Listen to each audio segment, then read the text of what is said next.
उसे चूर लाऊं तेरे लिए, उसे तोड़ लाऊं तेरे लिए, उसे चूर लाऊं तेरे लिए।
पर चले और बदी से डले, ताकि हंसते हुए निकले दम। ऐ मालिक तेरे बंदे हम, ऐसे हो हमारे करम। नेकी पर चले और बदी से डले, ताकि हंसते हुए निकले दम।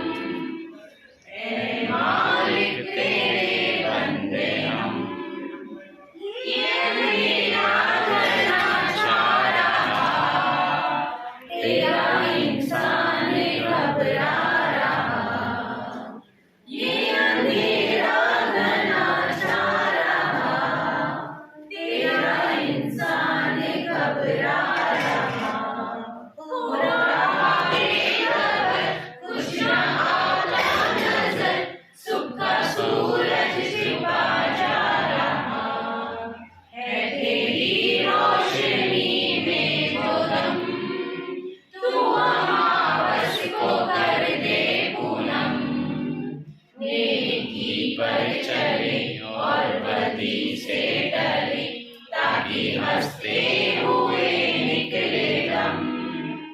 ऐ मालिक तेरे बंदे हम, बड़ा कमजोर है आदमी, अभी लाखों है इसमें कमी।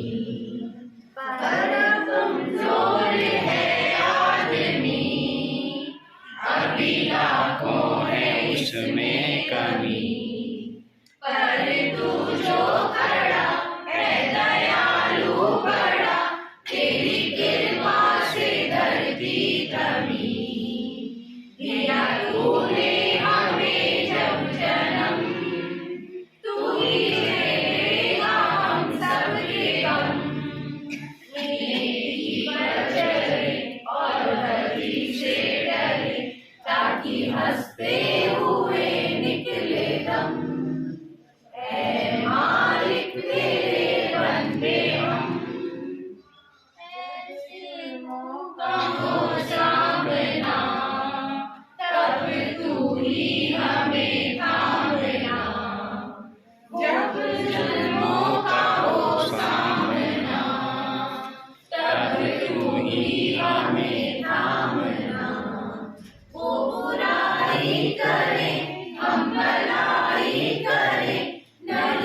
नदी से टले, ताकि बसते हुए निकले दम।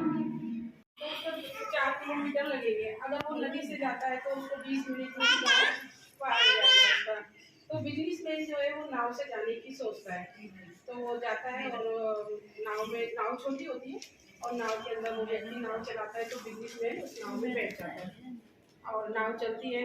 तो बिजनेसमैन उस नाव वाले से पूछता है कि क्या तुम मुझे जानते हो? तो बोलता है कि साहब मैं तो आपको नहीं जानता हूँ। क्या आप मेरे को नहीं जानते हो? मेरा नाम तो रोज अखबारों में आता है और तुम मुझे नहीं जानते हो, क्या अखबार नहीं पढ़ते हो? तो वो बोलता है साहब मैं अखबार नहीं पढ़ता हूँ, मैं कहाँ पढ़ा लिखा हूँ, मैं तो अखबार नहीं पढ़ता हूँ। मैं तो मैं जब छोटा था तो मेरे पिताजी की डेथ हो गई थी, तब से मैं तो ये नाव चलाता हूँ, मेरा घर इससे चलता है।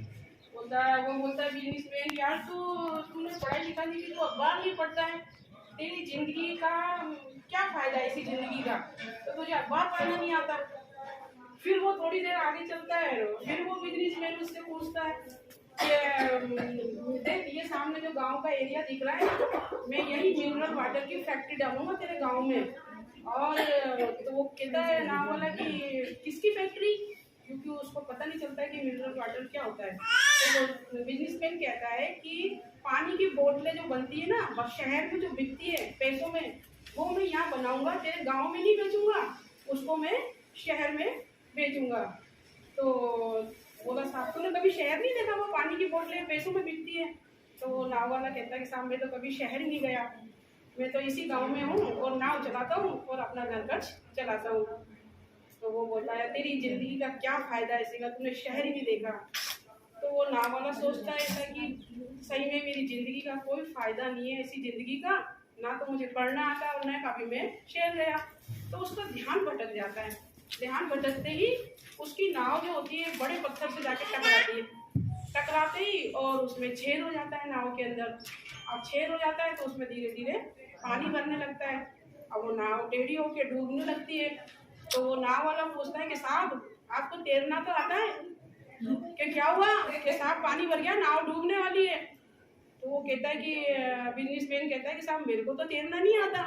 तो नाव वाला बोलता है कि ऐसी जिंदगी का क्या फायदा जब तैरना नहीं आता। तो फिर वो बोलने लगा नाव वाला कि भाई देख ऐसा है, मुझे तो तैरना आता है। तो बिजनेसमैन बोलता है कि साहब तो कुछ भी कर यार, मुझसे कुछ भी ले ले पर मेरी जान आज तो बचा ले। तो नाव वाला कहता है कि साहब मेरे को तैरना भी आता है और मुझे डूबने को बचाने वाला भी आता है, मैं डूबते को बचा भी सकता हूँ। तो मैं आप मुझे पकड़ लेना, मैं आपको ये नदी पार करा दूंगा। तो फिर उस नाव वाले ने उस बिजनेसमैन को उसको बोला पकड़ ले और उसने उसको नदी पार कराई। तो इस कहानी से हमें ये शिक्षा मिलती है कि कभी भी किसी की मजाक नहीं उड़ाना चाहिए और कोई छोटा से छोटा व्यक्ति वो कभी ना कभी आपके काम आएगा।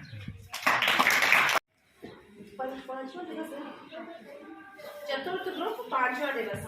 आज प्रशिक्षण डे के अंतिम दिवस पर हम ग्रुप 4 के द्वारा गत 4 दिवसों में हुई गतिविधियों का ब्यौरा प्रतिवेदन के रूप में आप सभी के सामने प्रस्तुत कर रहे हैं। सर्वप्रथम हमारे दिन की शुरुआत मां शारदा की आराधना से शुरू हुई। प्रतिदिन प्रत्येक ग्रुप ने अपना अपना प्रार्थना सभा का आयोजन करता था, जिसमें प्रेरक प्रसंग, प्रेरक गीत शामिल थे। गत 4 दिवस में हमने चार्ट बनाकर अपनी संबंधित विषय पर प्रस्तुति दी, जिसमें विद्यालय आधारित आकलन के अंतर्गत रचनात्मक व योगात्मक आकलन के प्रकार व उपकरण, अधिगम के संकेतक, दक्षताएं, NEP, डाटा कलेक्शन, सीखने के प्रतिफल पर विस्तृत व्याख्या, KRP भगवान जी व रामदेव जी द्वारा प्रशिक्षण को प्रभावी बनाया गया। इन 4 दिनों में अल्पाहार, ठीक भोजन व चाय की व्यवस्था भी सुचारू रही। इस प्रशिक्षण में हमारी शिक्षक बहनों द्वारा अपनी समस्याओं के विषय पर विस्तार पूर्वक चर्चा व विश्लेषण कर समाधान की ओर कदम बढ़ाए।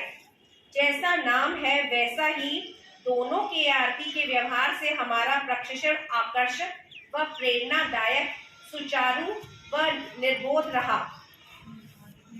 निर्बाध रहा।